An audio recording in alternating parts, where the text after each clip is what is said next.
កែវទឹកបង្កាសៀវភៅកូនចាបីភៅនាំគ្នាស្រែកហៅសួររកម្ចាស់ស្រីទៅណាបាត់ទៅមិនដេចគ្មានអាឡ័យ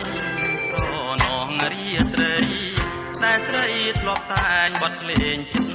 បងចំរៀងមួយបត់អូនកត់បងតែដៃតូចកេះលេងគួចចិត្តមុំវែងភ្លេចរឿងទាំងពួងក្រហមពីអ្នកស្មាំងគ្មានសៅមងចិត្តអូនចិត្តម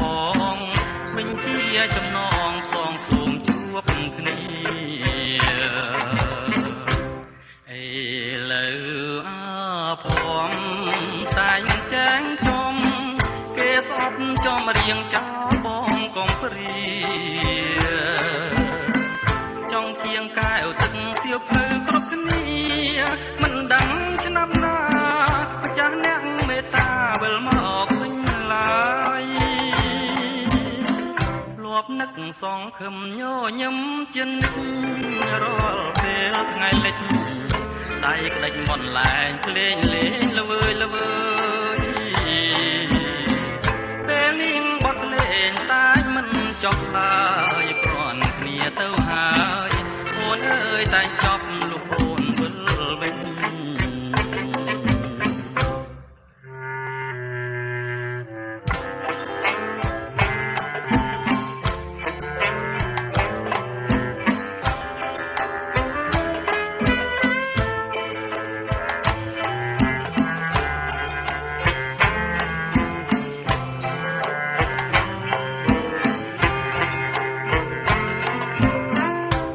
នឹកសងខឹមញញឹមចិនិច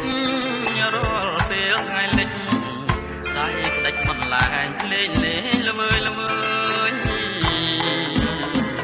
ពេលនេះបត់ភ្លេងតែមិនចប់ឡើយគ្រាន់គ្នាទៅហើយអូនអើយតែងចប់លុះអូន